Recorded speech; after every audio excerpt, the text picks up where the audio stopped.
Alright mga kamukil, yan. Magandang tanghali. Happy Sunday po sa lahat, no? Habang kami dito ay patuloy pa rin sa pagtrabaho.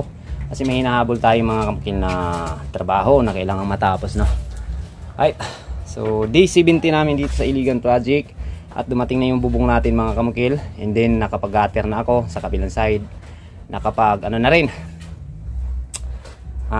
kabit na kami ng roofing. So mamaya update tayo. So bali yan na part mga kamukil sa kabila, yung pinaka-reference natin sa lahat ng bubong dito. Nagatiran ko na yan, nakabitan ko na ng in-flashing dito na side. So dito sa harap pinahuli ko lang muna, no? Kasi medyo mahirap yung pag kabit natin ng bubong kapag may nakalagay na tayo na in-flashing dyan. So madali lang naman yan pag sa mga harapan. Yung importante itong nasa mga tagiliran. Okay, so bali nakatatlong yero na kami sa paglatag. Simula ganina nagka-gutter kami. So, may mga nag-duty. Kahapon pa lang nagsabi sila sa akin na gusto nila mag-duty. So trabaho kami ngayon kahit linggo. At least ma-plaster na. Kasi bawat hapon dito mga kamukil umuulan na. So may pagkakataon na medyo alas 3 pa lang. Ayan, mag alas 3 pa lang hindi na kami magkapagtrabaho kasi sa kadahilanan umuulan. Although hindi naman ako nanghihinayang mga kamukil, no? Kasi natutuwa rin ako na umuulan kasi yung purpose ko yung lupa na tinambak natin dyan is mababasa siya ng tubig. So sa 3 araw na pagbuhos ng ulan na may kalakasan din, sapat na yon, no? Na mabasa niya yung lahat ng mga tinambak natin lupa. Sapat na yon. So pwede na natin siyang i-compact. So ngayon mamaya update tayo dyan sa loob. So yan, grabe yung pawis mga kamukilo. Nag-ano kami, bubong sabay gutter, no? Kanina nagbubong ako, and then nung nabubungan na nakalagay na kami ng 5 pirasong hollow rope, pinatuloy ko na sa mga kasama ko. Ay guide naman, nakuha naman yung eskwela sa pagbububong, so hindi sila mawawala. And then ngayon mga kamukil, pinatuloy ko na yung pagkabit ng in-flashing, no? Yun na yung trabaho ko. Okay, tingnan natin mga kamukil. Alright, so yan, hindi ko masyado makita against the light ba. Kaharap man pala itong ano sa atin mga kamugil, Galasgaw. Alright mga kamugil, ayan na yung itong na-side na to, tapos na yun sa pagbubong. And then yung aayusin ko na lang itong alignment ng in-flashing dito sa pinakataas, no? Yan yung aayusin ko ngayon, i-align. Pero dito sa gilid mga kamugil, align na po yan. Pati yung gutter dyan sa likuran, align na po yan. So bali ganito po yung forma ng bubong nya. May isa ding side doon, kaharap ng pinaka-reference natin na bubong. So may isa din doon, no? Na parang ganito yung forma nya. So yung dito sa harap, papunta rin dito yung bagsak ng tubig. So mamaya akyatin natin mga kamugil. Alright mga kamugil na. So pina-align ko sa kanila. Ito dito, itong joint, no? Yung dapat tanggalin. Kasi dyan ko na kasi kinanto sa taas mga kamugil, hindi dito sa baba. So tanggalin mo na yung rivets tapos hilain pa baba. So yan lang yung pinaka problema dyan. Ma-align na. So yan lang yung dapat galawin para ma-align. Right. So mamaya akyat tayo sa taas mga kamukil. Kasi hindi talaga masyado makita yung forma ng bubong dito. Bali 3-sided din siya yung forma nito. Puro streamline lang, no? Ito naman yung makabagong ano ngayon, estilo sa pagbububong. So sa nakikita ko mga kamukil, ito yung pinaka naiiba sa pagbubong dito sa lahat ng bahay. Yan yung napapansin nyo, lahat ng mga bahay dito. Mamaya silipin natin sa taas. Right. Nandito na tayo sa taas mga kamukil. Ito na, no? Itong part na to tapos na sa pagbubong. So bali dyan mga kamukil, hindi ko muna nilagyan ng in-flashing, no? Kasi kailangan makapagdingding muna tayo ng cladding dyan sa gilid para yung cladding natin mai-rebits natin ng maayos sa tubular. Kapag lagyan kasi natin kaagad ng in-flashing, so yung dulo ng ating metal cladding hindi natin ma-rebits. So yung lakas ng ating in-flashing na ilalagay dyan, doon natin kukunin sa wall cladding. Kaya kailangan yung wall cladding matibay yung pagka-rebits nya. So kailangan mauna pagkalagay yung wall cladding dyan sa gilid na yan kasi firewall yan bago mag in-flashing. Right, so ito na lang, babari na to ni RB ngayon. Ito bang RB? Yan, RB, no? Isang trusses din, no? Welder din yung trabaho. So ito, siya yung nagtrabaho nito. Binigyan ko lang ng ano, or ako yung unang nag-layout. So siya yung tapos niyan pag may lakad ako. At meron akong isang kasama dito mga kamukil na taga dito rin, no? Iligan, ayan, no? Ito yung pinaka tirador ko dito sa mga trabaho. Si Paring Brian, anong masasabi mo? What's up, madlang people? Why kwarta? Ay kwarta sige trabaho, ay kwarta. Pati Domingo gani trabahoan. Oh, ito na yung forma niya. So dito sa kabila mga kamukil, ayan po yung forma niya, no. Bali yung kalahati, ayan. Nakikita nyo mula doon papunta dito. Yung kalahati niya papunta doon yung bagsak, patagilid. Yung dito naman kung nakikita nyo papunta doon sa harap, no. Ginawa ko to mga kamukil, pwede namang isahang bagsak, no. Pero yung kwintada nito mga kamukil, baka sabihin nyo mas magastos kasi ginaganyan mo. Pareho lang, no. Yung kung pinagpatuloy ko yon, yung materialis na nandito pareho lang po ng magagamit, no. Pati yero pareho lang po. So ito dito mula dito sa dulo papunta dun sa ating bulada, 7.5 meters yung bubong na magagamit dito.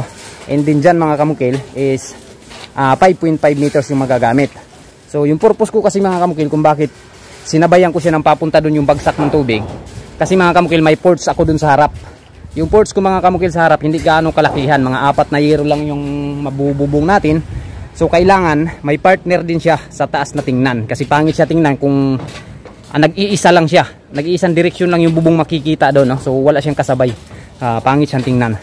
Kaya ginaganyan ko siya, may kapareho yung ports natin papunta doon para mabagay-bagay, no? So yan, itong bubong is walang si ma'am na binigay na design, so ako na lang po yung nag-design. So yung kulay ng ating bubong mga kamukil, ito, ayan, dark brown, no? So malalagay dito na mga metal cladding natin, wool metal cladding, gaya nito, didingdingan natin yan. Ayan, 50 cm magagamit dito mga kamukil. Dark brown din yung kulay, no? Kasi kung titingnan to sa malayo mga kamukil, ano tawag nito? Mala wood look, no? Tingnan kung sa malayo to na pagka dark brown. Oh, maganda siya. Tapos yung imamatching natin dito sa ceiling metal cladding niya, yung pinaka ceiling niya dito sa external nitong bahay. So color white, no? Color white, and then ginagamitan natin ng molding na dark brown din yung kulay. So bali white and dark brown lang yung makikita na kulay dito sa taas, no? Sa taas, and then sa baba nito hinihintay ko pa yung ni ma'am, no? Yung gustong kulay na mangyari. Basta sa loob binigay niya na yung gusto niya, ang sa external na lang, no, ang hihintayin ko. Ayan. So sinabi ko sa kanya dapat mag-matching, no? May parang magkapareho yung makikita dito sa taas, hindi dun sa harap, parang may magkapareha para hindi pangit tingnan. Kapag ang isang bahay kasi lumampas na sa 3 kulay na makikita sa mata ng tao, iwan ko lang sa iba, mas gusto nila na maraming kulay, magagandahan sila. Pero para sa akin, pangit po tingnan. Dapat nasa 2 lang talaga, pinaka minimum na kulay, no? Na dapat sa isang bahay, kung magtatlo ka man, sa mga accent na lang, no? Sa mga designs na lang, pwede tayong maglagay ng mga ibang kulay. Right, so yan ang mga kamukil, no? Yung aming trabaho dito. At bukas, yan si Idol, taga Butuan, shoutout sa lahat ng taga Butuan, no? Patuloy sa paglagay ng tie wire mga kamukil, no? Kasi ito na naman yung bububungan namin bukas. So bukas baka matapos to, sila na yung magbubong, ako yung mag-gutter, para madali. At pagkatapos nito mga kamukil, kisame na naman dito sa gilid nitong roofing natin, pagtap-tap ng mga wall metal cladding. And then dito dun sa pinakaharap mga kamukil, yung wall metal cladding natin dyan, lalagyan ko siya ng parang tawag nito, canopy na 4 lang yung lapad niya.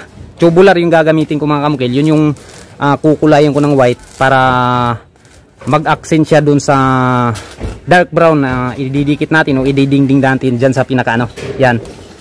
Kung napapansin nyo mga kamukil, may nag-message din sa akin, dapat daw yung pinatayo natin mula dyan sa girth papuntang rafter, konkreto yan, no? So yan naman talaga madalas mga kamukil yung ginagawa kapag kaganitong estilo. Kaso lang dito mga kamukil, napapansin ko ang mga poste po, hindi na po pwede na patungan pa natin na mabibigat sa taas, no? So ang ginawa ko, ganyan na lang yung ginagawa ko, metal cladding na lang yung ididingding natin. Matibay din naman ng metal cladding, 0.4 yung gamit natin dito. So sa ganung paraan, nababawasan yung bigat na dadalhin nitong poste. So ilang kung konkreto yung nilalagay ko dyan, siguro nasa mga 1,500 or ano, pagpalagay natin 800 kilos, no? So yung nawawala doon dahil metal cladding at tubular na lang yung ginagawa kong ano dyan, nasa mga 80% yung nawawalang bigat. So magaan-gaan na yung ginubuhat ng poste natin. Right? So yun yung purpose ko mga kamukil, no? Kung bakit yung nagtatanong kung bakit hindi konkreto yung nilalagay ko dyan sa gilid, yun yung pinakauna kong habol. Tinitingnan ko yung bigat, no? O yung mga poste na nagpapasa ng bigat nitong ating house repair dito sa Iligan. So yan, sana satisfied kayo mga kamukil sa aking sagot. Right, thank you mga kamukil. Paring Brian, wala kang shoutout? Shoutout ko kay ano, Mahal Love Someone. Yan, shoutout kay Mahal Love Someone. Yan. Hindi. Thank you mga kamukil, and once again, ayan, kung napapansin nyo mga kamukil, ang lahat ng mga bahay dito, yan yung mga bubong nila, mga 3 agwas, may 4 agwas, 2 agwas, lahat to yan, no?